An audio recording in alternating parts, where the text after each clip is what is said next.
Doctor Baba Saheb Ambedkar open university.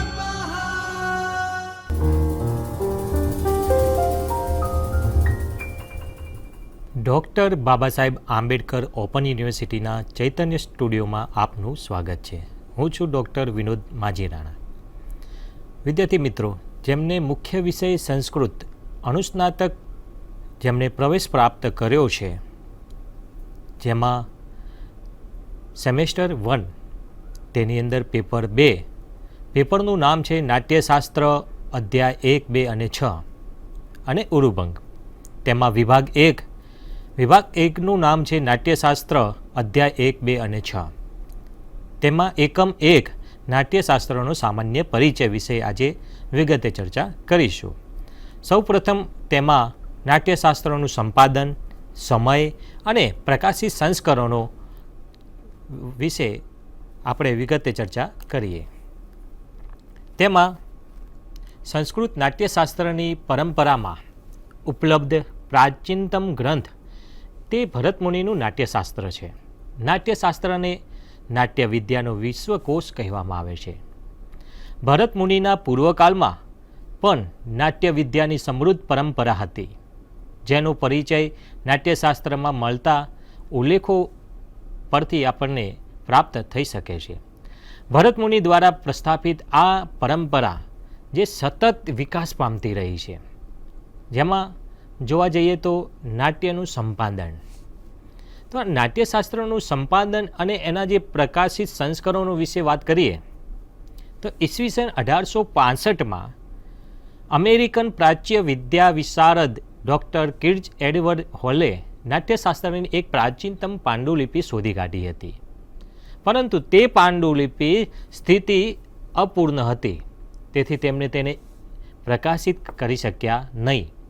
પરંતુ પોતાના ધનંજયના 10 રૂપકના સંપાદનમાં પરિશિષ્ટ રૂપે તેમણે નાટ્યશાસ્ત્રના 17 થી 20 અને 34મા અધ્યાયને પરિશિષ્ટ રૂપે જોડી આપ્યા. ત્યારબાદ નાટ્યશાસ્ત્રના વિષયવસ્તુ અંગે જર્મન વિદ્વાન હેમને એક સુંદર લેખ લખ્યો. આનાથી વિદ્વાનો વધુ આકર્ષાયા અને પોલેરેનો નામે ફ્રેન્ચ વિદ્વાને 1880 બાદ નાટ્યશાસ્ત્રના 17મા અધ્યાયની સમીક્ષિત આવૃત્તિ પ્રકાશિત કરી. તેમના એક શિષ્ય જોની ગ્રોસેટે 1888 પછી નાટ્યશાસ્ત્રના 18મા અધ્યાયનું સંપાદન કર્યું, જેમાં સંગીતની ચર્ચા આવે છે. પાશ્ચાત્ય વિદ્વાનોના આવા સુંદર કાર્યથી ઉત્સાહિત થઈને ભારતીય વિદ્વાનો પણ તેની તરફ પ્રેરાયા. ભારતીય વિદ્વાનોમાં શિવદત્ત દધીચ અને કાશીનાથ પાંડુરંગે તેઓ જોડાયા. તેમને નાટ્યશાસ્ત્રની 2 પાંડુલિપિઓ મેળવીને તેને આધારે બનાવીને નાટ્યશાસ્ત્ર ગ્રંથ તૈયાર કર્યો, જેનું પ્રકાશન ઈસવીસન 1894માં નિર્ણય સાગર પ્રેસ મુંબઈથી કાવ્યમાલા સિરીઝમાં પ્રકાશિત થયું. અને ત્યારબાદ ગાયકવાડ ઓરિએન્ટલ સિરીઝ GOS, જે વડોદરાથી રામકૃષ્ણ કવિએ 40 હસ્તપ્રતોને આધારે ઈસવીસન 1926માં અભિનવ ભારતી સાથે નાટ્યશાસ્ત્રના 1 થી 7 અધ્યાય સુધીનો પ્રથમ ખંડ અને 8 થી 18 અધ્યાય સુધીનો ઈસવીસન 1936માં દ્વિતીય ખંડ, 19 થી 27 અધ્યાય સુધીનો ઈસવીસન 1954માં એમ તૃતીય ખંડ તથા 28 થી 37 અધ્યાય સુધીનો ઈસવીસન 1964માં ચતુર્થ ખંડ, આમ 4 પ્રકારના ખંડના પ્રકાશિત કર્યા. એમને પાંડુલિપિઓના ઉત્તર ભારતીય અને દક્ષિણ ભારતીય એમ 2 ભાગ પાડી સંસ્કરણ તૈયાર કર્યું. આ કામને આગળ ચલાવતા ઈસવીસન 1956માં ગાયકવાડ ઓરિએન્ટલ સિરીઝ, જેને આપણે GOSમાંથી શ્રી રામ સ્વામી શાસ્ત્રીએ નાટ્યશાસ્ત્રની કામગીરી હાથ ધરી. અધ્યાય 1 થી 7ના પ્રથમ ખંડની બીજી આવૃત્તિ 44 હસ્તપ્રતોને આધારે પૂર્વ સંપાદક શ્રી રામકૃષ્ણ કવિના સંપાદનના આધારોથી જુદા જ આધારો લઈ સંપાદિત કરીને પ્રકાશિત કરી. આ સંસ્કરણો પ્રકાશિત સંસ્કરણોમાં સર્વોત્તમ ગણાયું. ત્યારબાદ પ્રોફેસર બટુકનાથ શર્મા અને પ્રોફેસર બલદેવ ઉપાધ્યાયે ઈસવીસન 1929માં કાશીના સરસ્વતી ભુવન પુસ્તકાલયમાં વિદ્યયાન 2 હસ્તપ્રતોને આધારે સંપૂર્ણ નાટ્યશાસ્ત્રનું સંપાદન કરી કાશી સંસ્કૃત સિરીઝ અર્થાત KSS દ્વારા પ્રકાશિત કર્યું. ત્યારબાદ શ્રી મનમોહન ઘોષે રોયલ એશિયાટિક સોસાયટી બંગાળથી ઈસવીસન 1950 તથા ઈસવીસન 1962માં નાટ્યશાસ્ત્રોનો તેનો અંગ્રેજી અનુવાદ, ટિપ્પણી, પ્રસ્તાવના વગેરે સાથે આપી, જેમાં વિવેચન શાસ્ત્રીની પૂર્ણ વૈજ્ઞાનિક પદ્ધતિથી પાઠોનો નિર્દેશ કર્યો છે. તે પ્રકાશિત કરેલ આ પછી હિન્દી તથા અન્ય ભારતીય ભાષાઓમાં અનુવાદ સાથે તેના મૂળ નાટ્યશાસ્ત્રનું પ્રકાશન થયું. પણ એ બધામાં આખું નાટ્યશાસ્ત્ર અપાયું નથી. જેમ કે શ્રી રઘુવંશે હિન્દી અનુવાદ અને ભાષા ટીકા સાથે નાટ્યશાસ્ત્રના અધ્યાય 1 થી 7નું સંપાદન કર્યું, જેનું પ્રકાશન મોતીલાલ બનારસે 1964માં કર્યું હતું. ત્યારબાદ દિલ્હી યુનિવર્સિટીની હિન્દી અનુસંધાન સમિતિએ આચાર્ય વિશ્વેશ્વરના હિન્દી અનુવાદ સહિત નાટ્યશાસ્ત્રના અધ્યાય 1, 2 અને 6નું સંપાદન કરેલું અને ઈસવીસન 1960માં પ્રકાશિત કર્યું. ત્યારબાદ ચોખંબા સંસ્કૃત સિરીઝે નાટ્યશાસ્ત્રના શ્રી બાબુલાલ શુક્લ અને શાસ્ત્રી દ્વારા અનુવાદિત સંપાદિત 4 ખંડ ઈસવીસન 1972થી પ્રકાશિત કરવાના આરંભ્યા. ગોદાવરી કેતકરે ઈસવીસન 1928માં મરાઠી ભાષામાં ભારતીય નાટ્યશાસ્ત્ર ગ્રંથ પ્રકાશિત કર્યો હતો અને ત્યારબાદ મોતીલાલ બનારસે ડૉક્ટર રઘુવંશ સંપાદિત ભરત કા નાટ્યશાસ્ત્ર એમ કરીને ભાગ 1 અધ્યાય 1 અને 7 ગ્રંથ ઈસવીસન 1964માં પ્રકાશિત કર્યો. પરિમલ પ્રકાશનને ઈસવીસન 1981માં ડૉક્ટર RS નાગર સંપાદિત નાટ્યશાસ્ત્ર ઓફ ભરતમુનિ ગ્રંથ અભિનવ ગુપ્તની ટીકા સાથે ભાગ 1 અધ્યાય 1 થી 7 પ્રકાશિત કર્યા. ત્યારબાદ શેષ 3 ભાગ પણ પ્રકાશિત થયા અને ડૉક્ટર તપસ્વી નાંદી સાહેબે નાટ્યશાસ્ત્ર અધ્યાય 1, 2 અને 6 સાથે ઈસવીસન 1996માં સરસ્વતી પુસ્તક ભંડાર અમદાવાદ દ્વારા પ્રકાશિત કરવામાં આવ્યું.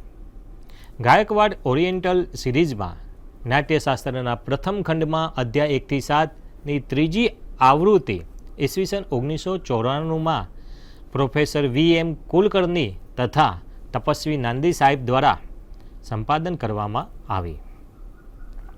એ પછી ઈસવીસન 2001 અને ઈસવીસન 2003માં એ જ સંપાદકોએ નાટ્યશાસ્ત્રના ખંડ 2 અને 3 સંપાદિત કરી પ્રકાશિત કર્યા.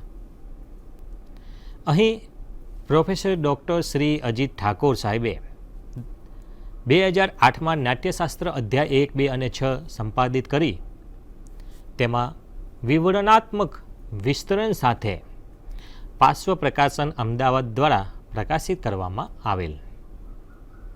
આમ આ જે સમગ્ર નાટ્યશાસ્ત્રના સંપાદન, અનુવાદ, પ્રકાશન તથા વિષય સજ્જતાના અધ્યયનની સુદીર્ઘ જે પરંપરા ચાલતી આવી છે અને તે અત્યાર સુધી અવિરતપણે ચાલુ રહી છે.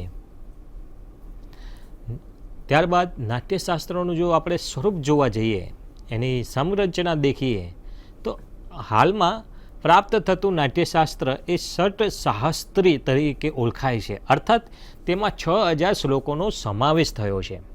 ઈસવીસન 1894માં નિર્ણય સાગર પ્રેસ મુંબઈથી પ્રકાશિત કાવ્યમાળા સિરીઝમાં નાટ્યશાસ્ત્રના 37 અધ્યાયો બતાવ્યા છે, જ્યારે ચોખંબા સંસ્કૃત સિરીઝ દ્વારા પ્રકાશિત નાટ્યશાસ્ત્રમાં 36 અધ્યાયો બતાવ્યા છે.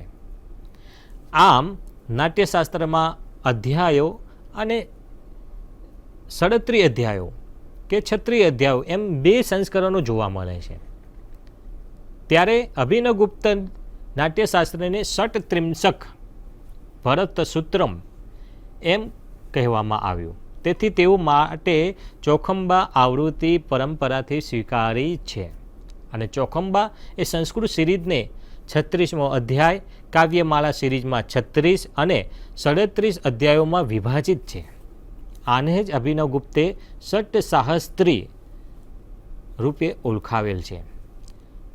ત્યારબાદ શારદા તનય નામ નાટ્યશાસ્ત્રના 2 સંસ્કરણ માને છે, જેમાંનું દ્વાદશ સાહસ્ત્રી એટલે કે 12,000 શ્લોકોવાળું એ બૃહદ સંસ્કરણ મનાય છે. ત્યારે ષટ્સાહસ્ત્રી એટલે કે 60,000 શ્લોકોવાળું લઘુ સંસ્કરણ મનાય છે.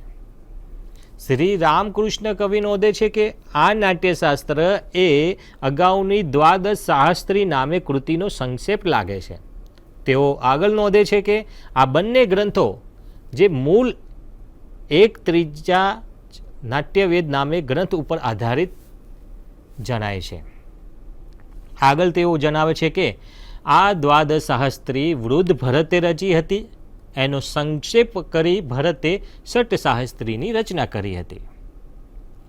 અન્ય વિદ્વાનોનો એક અલગ જ મત પણ છે, જેમ કે લઘુ સંહિતા કે ષટ્સાહસ્ત્રી એટલે કે 60,000 શ્લોકોવાળું નાટ્યશાસ્ત્ર. અહીં પ્રાચીન પાઠ છે, એમાં પ્રક્ષેપો તથા પરિવર્તન થતાં બૃહદ સંસ્કરણ કે દ્વાદશ સાહસ્ત્રી 12,000 શ્લોકોવાળું નાટ્યશાસ્ત્ર એમ રચાય છે. યમલાષ્ટક તંત્ર પણ એ સ્વીકારે છે કે નાટ્યશાસ્ત્ર એટલે કે ગંધર્વ વેદ. આમાં બતાવવામાં આવ્યું છે કે જેમાં 36,000 શ્લોકો હતા. શારદા તનય અનુસાર મૂળ નાટ્યવેદને મનુના આગ્રહથી ષટ્સાહસ્ત્રી કે દ્વાદશ સાહસ્ત્રી એમ 2 સ્વરૂપોમાં વિભાજિત કરાયો હતો, જેમાં દ્વાદશ સાહસ્ત્રી સદાશિવ ભરતની પરંપરા પ્રચલિત હતો. હાલમાં જોઈએ તો દ્વાદશ સાહસ્ત્રી એટલે કે 12,000 શ્લોકોવાળું નાટ્યશાસ્ત્ર પ્રાપ્ત થતું નથી. માત્ર કેટલાક ગ્રંથોમાં તેના ઉદાહરણો જોવા મળે છે. આચાર્ય અભિનવગુપ્તે ષટ્સાહસ્ત્રીને જ અભિનવ ભારતી ટીકાનો પાઠ બનાવી છે.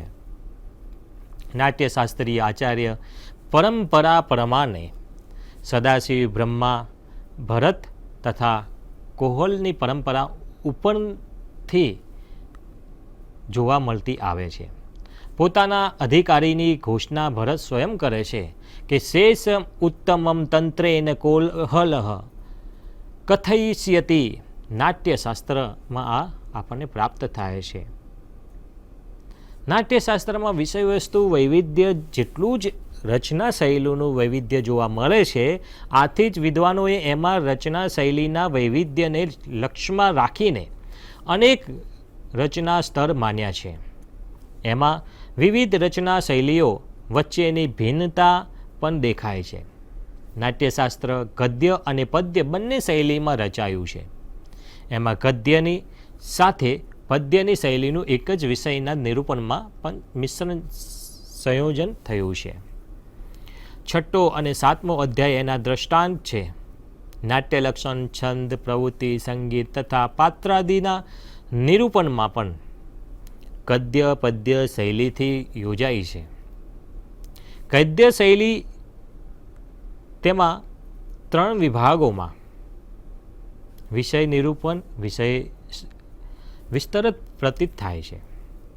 એક છે ગદ્યમય સૂત્ર રૂપે, બીજું છે સિદ્ધાંત નિરૂપણ, સૂત્રમાં નિબદ્ધ સિદ્ધાંત વ્યાખ્યાન રૂપે, ગદ્યમય ભાષ્ય, અને ત્રીજું છે વિષય વસ્તુ નિરુક્ત કે વ્યાકરણ શૈલીથી નિર્વચન. આમ ભારતીય ગ્રંથ રચના શૈલી નાટ્યશાસ્ત્રમાં પણ યોજાઈ છે. એ જ રીતે પદ્ય શૈલીનો પ્રયોગ પણ નાટ્યશાસ્ત્રમાં અત્યંત પ્રચુરતાથી થયો છે. નાટ્યશાસ્ત્રમાં મહદ અંશે શાસ્ત્ર નિરૂપણ અત્યંત અનુકૂળ એવો અનુષ્ટુપ છંદ યોજાયો છે. એમાં બધા જ શ્લોકો સૂત્ર કે કારિકા રૂપ છે. અલબત્ત એમાં મુખ્ય સિદ્ધાંતને તેના વિભાગોમાં પ્રપંચિત કરી વિષય નિરૂપણમાં સંપૂર્ણતા લાવવામાં આવી છે. અનુષ્ટુપ ઉપરાંત ઉપજાતિ આર્યાછંદો પણ ક્યાંક પ્રયોજાયા છે. ભરતમુનિ સિદ્ધાંતોના સમર્થન માટે પરંપરાથી જે ઉતરી આવેલા આનુવંશીય શ્લોક, આનુવંશીય આર્ય તથા સૂત્રાનુવિધ આર્યાઓના વિનિયોગ પણ કરે છે. અભિનવગુપ્ત આનુવંશીય શ્લોકને શિષ્યાચાર્ય પરંપરાઓમાં ચાલી આવતા શ્લોકોને સૂત્રાર્થ સંક્ષેપમાં પ્રગટ કરવા કારિકા રૂપે ઉદ્ધૃત કરાયાનો નિર્દેશ પણ કરે છે. આનુવંશીય આર્યાપન પૂર્વાચાર્યોએ લક્ષણ રચવા માટે જેમ નિર્મિત કરેલી છે એમ અભિનવગુપ્ત સ્પષ્ટતા કરે છે. શ્રી એસ.કે. દેના મતે નાટ્યશાસ્ત્ર એ આરંભિક તબક્કામાં ગદ્યમય સૂત્ર શૈલીમાં રચાયું હશે અને પછી કાલક્રમે કારિકામાં વિકસિત થયું હશે. પરંતુ આ ધારણા સ્વીકારી શકાય એમ નથી, કેમ કે ગદ્ય અને પદ્ય એ મિશ્રિત નિરૂપણ શૈલી સતપથ બ્રાહ્મણમાં જોવા મળે છે. અર્થાત આવી નિરૂપણ શૈલી પ્રચલિત અને સ્વીકૃત જ હતી. અભિનવગુપ્તે પણ આ શૈલીને સહજ રીતે સ્વીકારે છે. ભવભૂતિ ભરતમુનિને ઉત્તર રામચરિતમાં તૌર્યતિક સૂત્રધાર રૂપે ઓળખાવે છે. તેઓ પણ નાટ્યશાસ્ત્રને ગદ્ય પદ્યમય સૂત્ર ગ્રંથ રૂપે પ્રમાણતા લાગે છે. અભિનવગુપ્ત પણ નાટ્યશાસ્ત્રને ભરત સૂત્ર રૂપે ઓળખાવે છે. શ્રી એસ.કે. દે નાટ્યશાસ્ત્રને ચતુસ્તરીય રચના માને છે. તેમાં પ્રથમ છે સિદ્ધાંત નિરૂપણ માટે પ્રયુક્ત ગદ્યમય સૂત્રમૂળ નાટ્યસૂત્ર. બીજું છે કારિકાઓની રચના. ત્રીજું છે સૂત્ર ભાષ્ય શૈલીમાં સિદ્ધાંતોનું વિસ્તૃત વિવેચન. અને ચોથા નંબરમાં છે પૂર્વાચાર્યોની પરંપરાથી ગૃહિત આનુવંશીય શ્લોકોનું મિશ્રણ. અલબત્ત આ ચાર ભાગોને નાટ્યશાસ્ત્રની રચનાના ચાર જુદા જુદા તબક્કા આપણે માની શકીએ નહીં. નાટ્યશાસ્ત્રમાં કેવલ નાટ્યના જે સ્વરૂપ કે પ્રકારોનું નિરૂપણ થયું છે એવું નથી.